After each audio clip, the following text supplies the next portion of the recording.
That was quite a Bible reading. Carrie, I'm so sorry. It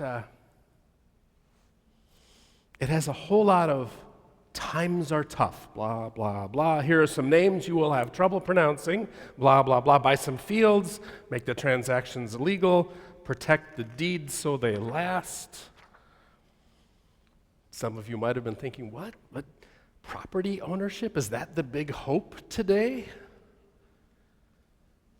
The endless pursuit of mine, as it relates to not yours, is caustic. Why is it so important to have something to call your own at the expense of another?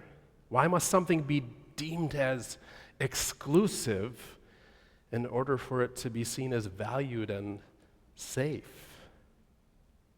I should also point out that there isn't anything in today's reading that is about taking land by force or having land that no one else may occupy at all or anything like that. Today's reading is about a future restoration and planning for when that time comes. And I continue to be frustrated by how turf disputes, poison relationships, bring about war and lead to hatred. And I continue to be frustrated by how people in positions of power seek to manipulate, abuse, and try to control others. And when the people reject manipulation, abuse, and control, they're called dangerous and worse. See, I think it would be so much better if folks could share, gather, welcome, attend to one another, and feel safe in a place that wasn't a keep off my property or don't touch my stuff turf. You know, a place, a voice at the table for everyone. A place for all, everyone. That's God's neighborhood. We have to continue to find ways to attend to each other. And at the very least, get along. We have to get past and get rid of this is mine and you can't have that, or I'm going to take your land and make it mine, or if you have it, then it makes me feel less valued, like I don't have it, kinds of stuff. Attitudes like that ruin relationships. They ruin churches. Attitudes like that ruin faith groups, organizations, communities, nations. It ruins our planet. The way to end turf wars isn't through more war or arguing. I'm going to step out on a limb, and I'm going to say that there is a way to end turf wars that doesn't involve any of that. And I think it involves three things: peace building, dialogue, and relationships. Peace building, what is that? It's not an absence of violence building, although that would be a good start. The end of violence would be a good start toward peace building. But that's not the end goal. Peace building is about a just world for all, not only for some. It's about the liberation of all who are oppressed. It's about respect and dignity for all. It isn't about an agenda of power where everyone is afraid to dissent. Peace building is about building a just peace. So let's be advocates for peace building. First thing. Second thing, dialogue. Dialogue is different than conversation, and it's different than debate. In dialogue, we seek to understand why everyone doesn't get it. Because there's so many options and opinions about what is the right way to go about working toward a just peace and what needs to change.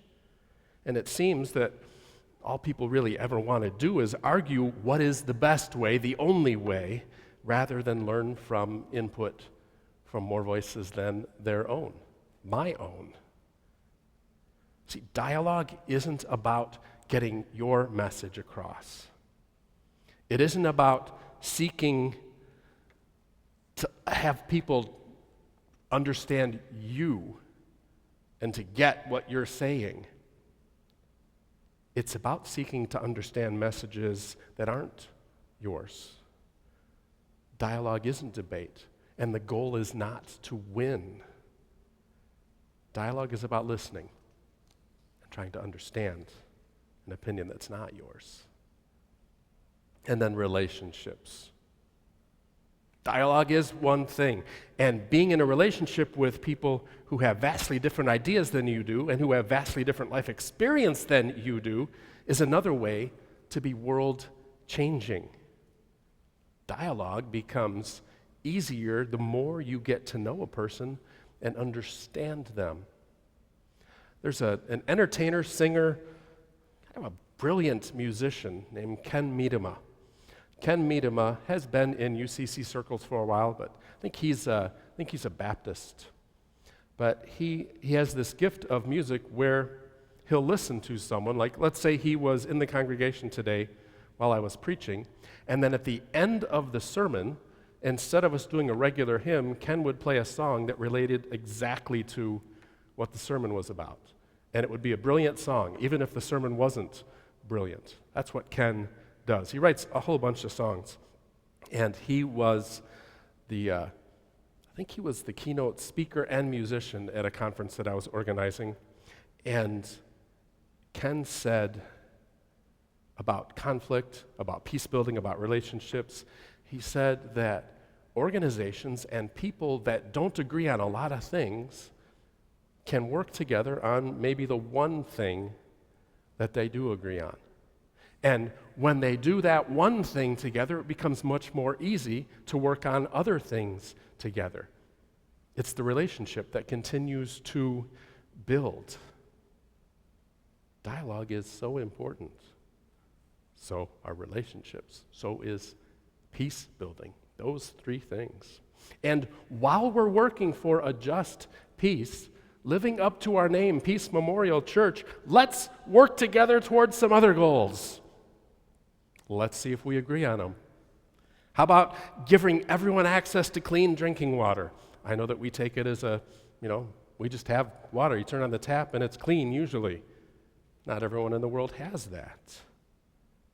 How about being sure everyone has enough food? Crop Walk, next week's Crop Walk, is about working toward a goal so that everyone has enough food. Half of the proceeds that are donated go toward local food pantries and local hunger initiatives, anti-hunger initiatives, and half go to worldwide programs. How about let's work toward shelter for all? I don't know if this is a good idea or not, but I saw it somewhere else.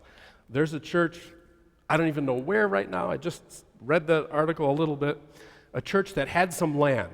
We have some land. And what the church did was they created a tiny house village on their land without real streets, just kind of like cobblestone streets and small houses so that a population that didn't have places to live could live there. Could we do that? Could Cru do that? Could we build houses? I don't know, but it's worth talking about. It's worth a dialogue about. It's worth trying to figure it out. How about we work together so that there was affordable health care for all? A living wage, equality, access for all, LGBTQIA+ rights, compassionate immigration reform, common sense gun reform, loving our neighbor, loving creation, caring for one another.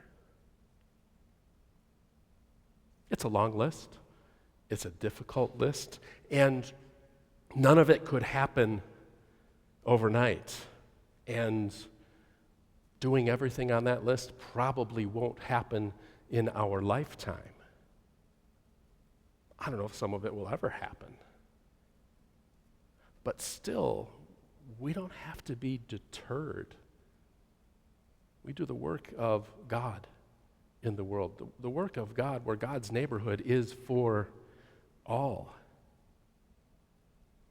So we keep working, advocating, living, attending to, loving, respecting, reconciling, because we are a vibrant, inclusive Christian community living out love, respect, and dignity for everyone. So let's be a people who work together for good. You're going to hear the term "for good" lots of times over the next couple of months. And maybe it's not related to today's sermon. Maybe it's related to a movie that's coming out, the second part of a movie that came out last year, and it's around Thanksgiving. For good. How do we work together for the common good? Peace building, dialogue, relationships. We really can do it for good. Amen.